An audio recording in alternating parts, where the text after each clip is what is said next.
आज मी तुम्हाला बिना बटाट्याची पावभाजी बनवून दाखवते, एकदम मस्त झणझणीत अशी.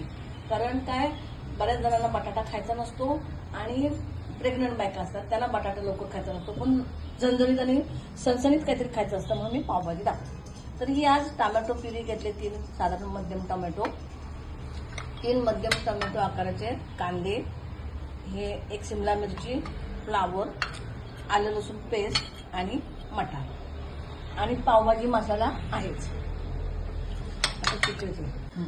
कढई तापत ठेवले.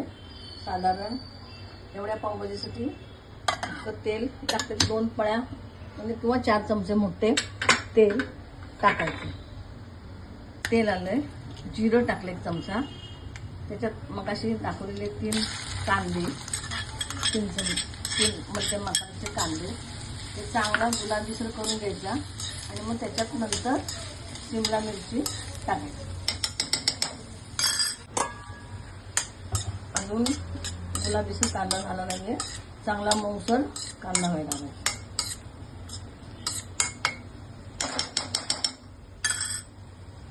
साधारण गुलाबी झाला की शिमला मिरची चिरलेली टाकायची आणि आता सगळे मसाले घालून घ्यायचे आणि चांगलं परतायचं आणि नंतर टोमॅटो टाकायचा. शिमला मिरची चिरल्या नंतर आता 2 चमचे पावभाजीचा मसाला, 2 चमचे तिखट आणि मीठ तुमच्या अंदाजाने, चवीप्रमाणे.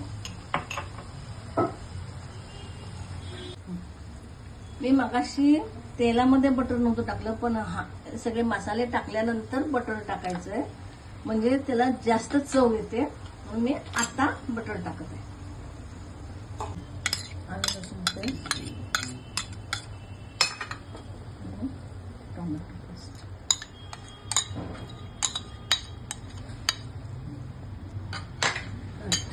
हे कांदा आणि फ्लावर आणि मटार हे शिजवून घेतलं कुकरमधून, ते टाकत आहे.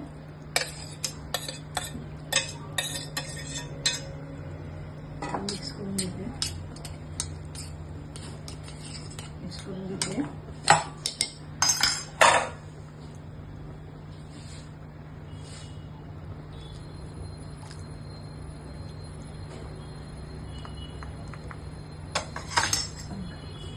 हे अशा प्रकारे बटाट्याशिवाय भाजी तयार झाली, एकदम झणझणीत, मस्त चमचमीत आणि रसरशीत. आता याच्यात कोथिंबीर टाकायची आणि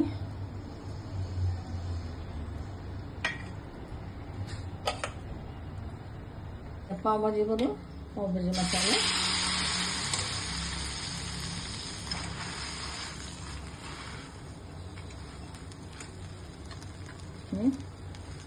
बटर,